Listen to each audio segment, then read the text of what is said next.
और वह अपने आप ही उससे बेहतर परिणाम देने को तैयार है। 2017 में जब उत्तर प्रदेश के अंदर सरकार बनी थी, हमारे पास उस समय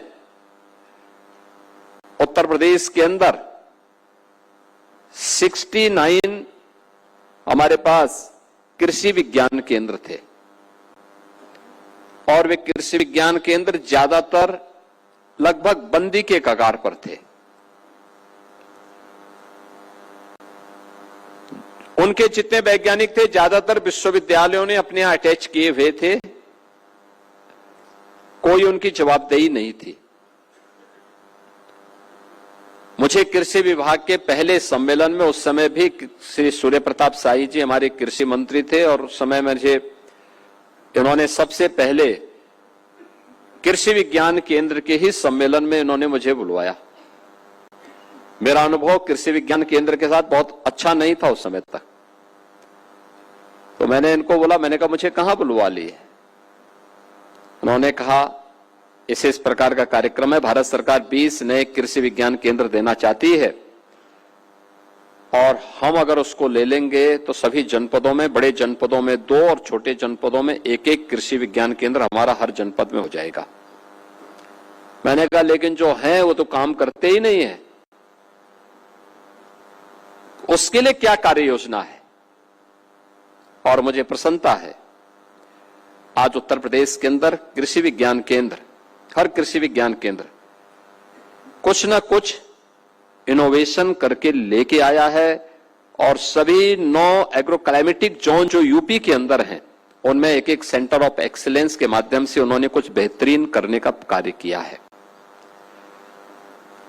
आज यहां पे हम लोगों ने उत्तर प्रदेश के अंदर इसी का परिणाम है। आज जब ये वैज्ञानिक स्थानीय स्तर पर किसानों के साथ बैठते हैं, कृषि विज्ञान केंद्र में डेमोस्ट्रेशन करते हैं, फिर खेत में जाकर के उस डेमोस्ट्रेशन को वहां पे उनके खेत में भी देखते हैं, लगातार विजिट करते हैं, लगातार गोष्ठियां चलती हैं, लगातार कुछ न कुछ कार्यक्रम चल रहे हैं और भारत सरकार के पास लगातार उनका संवाद एक बना हुआ है। आज परिणाम क्या है? उत्तर प्रदेश जैसे राज्य में जहां कृषि विकास की दर 8% थी, आज वो बढ़ करके 18% तक पहुंची है। ये परिणाम बताते हैं कि हम इससे भी बेहतर परिणाम दे सकते हैं। मेरा ये मानना है, यह देश जब आजाद हुआ था, भारत की अर्थव्यवस्था में एग्रीकल्चर का जो योगदान था वो लगभग 41 से 42% था। लगातार कृषि का कम होता गया। एग्रीकल्चर और मैन्युफैक्चरिंग, इन दोनों में बेहतर समन्वय हो तो विकास उतना ही स्पीड अप होता है, उतना ही उसमें गति बढ़ती है, उसकी गति बढ़ती है। हमारे यहां मैन्युफैक्चरिंग अभी भी 15-16 के आसपास है, लेकिन एग्रीकल्चर में हमारा शेयर लगातार घटता गया। एग्रीकल्चर का जो भारत की अर्थव्यवस्था में योगदान होना चाहिए, आज ये 41-42% से घट करके 20-21% तक सीमित रहा है। लेकिन हमने इसको वैल्यू एडिशन के साथ जोड़ने के लिए जिस नए प्रयास की आवश्यकता है, उस पहल को और मजबूती के साथ कुछ हुए हैं और कुछ और अच्छे ढंग से आगे बढ़ाने की आवश्यकता है। तकनीक आज के दिन पे बहुत निर्णायक हो सकती है और मैं तो आभारी हूं भारत सरकार का, आदरणीय प्रधानमंत्री जी का, कि उन्होंने उत्तर प्रदेश के अंदर कुछ इंटरनेशनल सेंटर अलग अलग प्रोडक्ट के उपलब्ध करवाए हैं। जैसे वाराणसी में इंटरनेशनल राइस इंस्टीट्यूट बना है, बेहतरीन परिणाम दे रहा है, उसने बेहतरीन रिजल्ट दिए हैं, कई नई वैरायटी दी है। यहां के अलग अलग हमारे जो क्लाइमेटिक जोन है उनमें कौन सी वैरायटी प्रभावी हो सकती है और कौन सी तकनीक अपनाई जानी है, तकनीक का क्या प्रभाव हो सकता है, समय पर बीज अगर गिर गया उत्पादन पर इसका क्या असर पड़ता है, और क्वालिटी सीड है तो क्वालिटी सीड उत्पादन को कैसे आगे बढ़ा सकता है।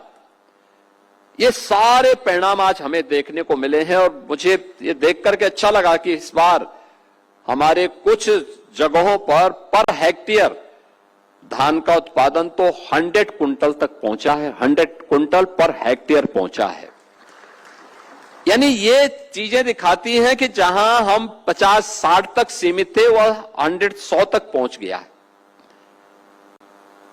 अल नीनो के नाते गेहूं की फसल पे असर पड़ा है, उद्यान में आम की फसल पे भी उसने प्रभावित किया है, लेकिन ये तो हमेशा रहेगा। लागत को कम करके उत्पादन को बढ़ाना, अच्छा सीड उस समय पे उपलब्ध करवाना, केमिकल फर्टिलाइजर एंड पेस्टिसाइड की खपत को कम करते हुए नेचुरल फार्मिंग को हम कैसे आगे बढ़ा सकते हैं, इस दिशा में प्रयास करना। और सबके अपने अनुभव हैं। मुझे तो बताते हुए प्रसन्नता, ये हमारे रामशरण वर्मा जी हमारे प्रगतिशील किसान पद्म पुरस्कार से सम्मानित हैं। ये बाराबंकी के निवासी हैं। गत वर्ष मुझे इनके खेत में जाकर के हम लोगों ने विकसित कृषि अभियान को उनके खेत में ही जाकर के संपन्न किया था। अब रामशरण वर्मा जी को अगर आप पूछेंगे कि इनके खेत में एकदम व्यवहारिक चीजें आपको देखने को मिलेंगी। बाराबंकी जनपद में अच्छा उत्पादन लेते हैं,